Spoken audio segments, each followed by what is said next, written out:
Hey, what's up guys? John here. During the great financial crisis of 2008, Citigroup stock fell by roughly 95%.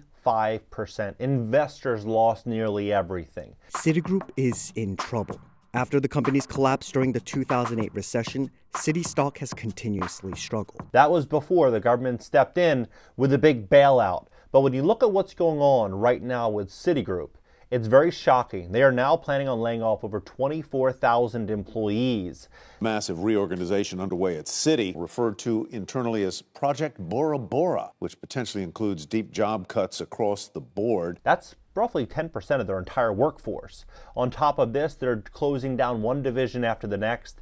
And the CEO just came out and told nearly all of their employees to work from home as they get ready for massive job cuts. But when we look at the writing on the wall, we can see something very clear. And that's that we're walking into a very big banking problem throughout America and potentially throughout the world. And in this video, I'm going to break it down and show you exactly what's going on to help you and position you for what I believe is going to be the greatest wealth transfer in American history and the greatest transfer of assets that we've ever seen over the next couple of years. Please hit the like button, YouTube will share this content to educate more people about what's happening in America and the world. And if you'd like to fix your credit, we'd love to help you at my company, GreatCreditFast.com. That's GreatCreditFast.com. If you have late payments, medical bills, charge-offs, foreclosures, bankruptcies, repossessions, or any negative item on your credit report, go to GreatCreditFast.com, click the link in the description just below this video, schedule a free strategy session for Monday. Take a look at this. So during the run-up of the great financial crisis, right around here, 2003, 2004, then right on stabilizing around 2005, 2006.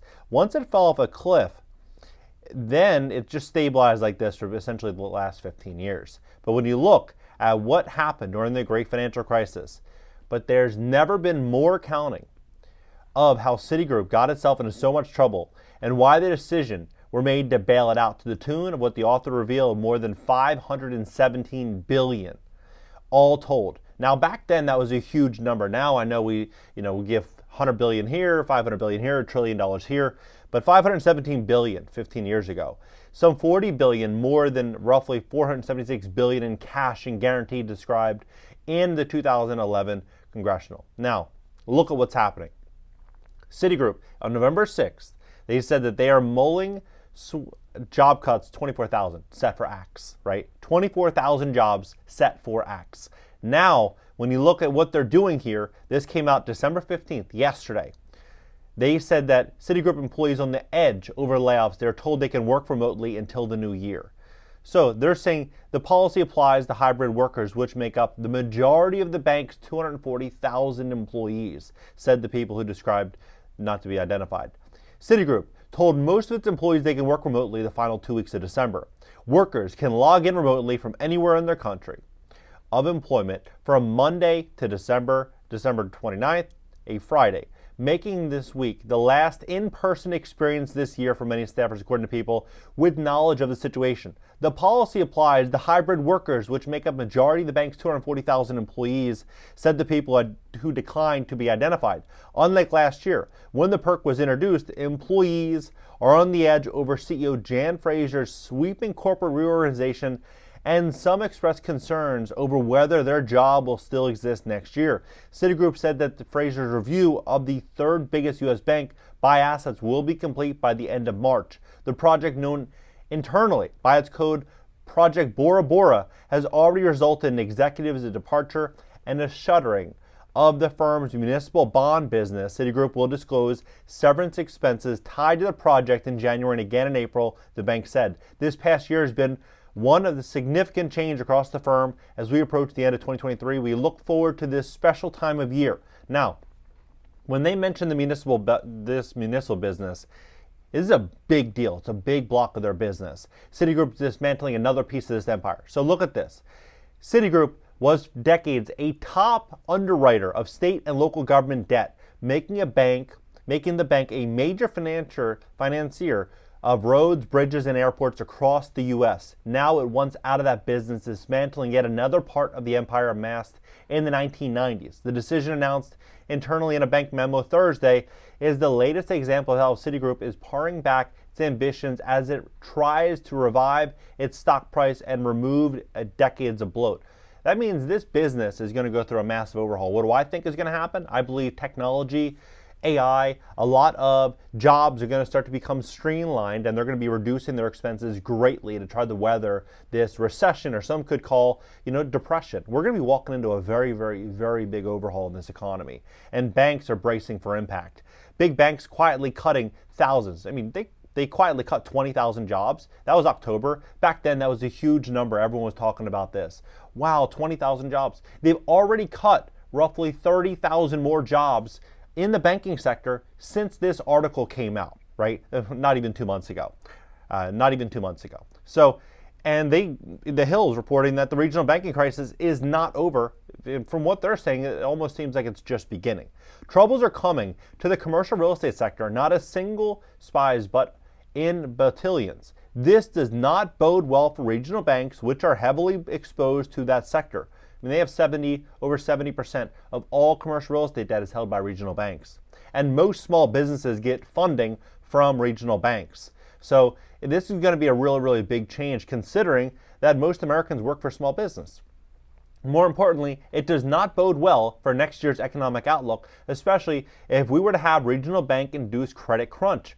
It would be a gross understatement to say that the pandemic has unpended the commercial real estate sector. It has done so by permanently changing work habits. No longer do many employers believe that their employees need to work from the office on a full-time basis. As a result, office vacancy rates have skyrocketed nationally to over 16%, a level exceeding 2008 peak. Meanwhile, vacancy rates in major cities like Chicago, Dallas, Houston, LA, and San Francisco more than 25%.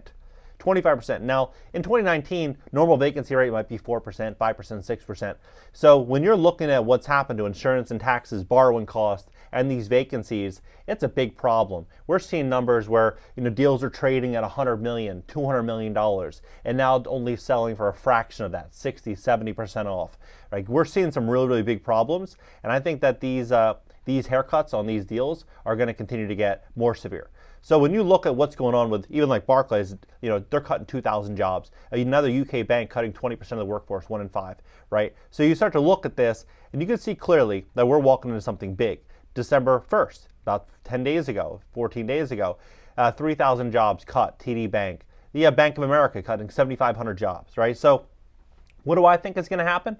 I believe we're going to walk into a situation where all of these businesses that were heavily drunk on cheap money are going to have to go sober. And they're not going to be able to do it easily. What are they going to do? They're going to start cutting jobs, reducing expenses, and trying to brace for impact. Now, I think this is actually an incredible moment for small businesses that are just starting out. Maybe you don't have all those expenses. Maybe you're putting yourself into a position to where you can scale this up, with very, very low cost. Maybe you're going to bootstrap it yourself. There's going to be a lot of opportunity coming for people that are looking at the change in tide that's coming to this economy. Because over the last couple of years, many people borrowed so much debt to fund these businesses. And now it looks like that's all going to be changing. So I believe there's going to be a massive wealth transfer. I believe a lot of people are not going to be able to hold on to a lot of assets over the next couple of years. And with this, many people are going to be forced to sell. So if you were a borrower that has good credit, cash in the bank, you have strong income, or you're building a business right now that will have strong income, that will prosper during the downtime, I believe you're going to be able to position yourself and put yourself in a really, really, really strong position. But when you look at what's happening behind the scenes, it's very, very clear that we're walking into a situation where banks are going to be tightening up lending dramatically. They're going to be doing whatever they have to do to try to make ends meet. I believe we're going to see a consolidation of a lot of these regional banks, a lot of these credit unions, and we're going to start seeing JP Morgans of the world start getting bigger and bigger and bigger, buying up a lot of these distressed banks. We're going to start seeing private equity giants like Blackstone and BlackRock buying up a lot of these distressed assets held by a lot of these banks. We're going to start seeing all these changes coming to the financial system that people need to get ready for. Because the last couple of years, it was very, very easy to get rich. People were investing in things that they really didn't understand. Stocks and NFTs and crypto and all these different vehicles, people were making money, because there's so much money out there. Now the money is getting pulled out of the system, and the credit is getting a lot harder to get access to. What do you think about this situation? Do you think we're walking into a situation where we're going to see more banks walk into massive, massive stock devaluations in the coming year or so as they begin to really pull back on how they make money. They make money by lending it, and if they can't lend it and consumer deposits are shrinking and a lot of their loans are not performing, it's likely going to be a very, very, very big problem. Drop below. Let's have a conversation. I think we're walking into a massive wealth transfer, a massive transfer of assets. Again, single-family homes, duplexes, triplexes, fourplexes. I mean, all of these assets, by the way, 1 to 4 unit properties are now, you're able to underwrite these deals with 5% down. 5% down. So if you're a renter, you're able to go out and buy one of these distressed properties when things hit the fan with 5% down, and you're able to rent out the adjacent units, and you're able to build out a business on the back end where you're making a lot of money. You're able to buy another deal and another deal. You might be able to put yourself in a really strong position at a period in which a lot of people are going to be forced to sell off all these assets. What do you think about it? Drop below. And if you need help fixing your credit to position yourself for one of the greatest wealth transfer of all time, probably the greatest wealth transfer of all time, we'd love to help you at my company if you have credit issues. GreatCreditFast.com. That's GreatCreditFast.com. If you have late payments, medical bills, charge-offs, foreclosures, bankruptcies, repossessions, or any negative item in your credit report, go to GreatCreditFast.com. Click the link in the description just below this video. Schedule a free strategy session. Catch you in the next video.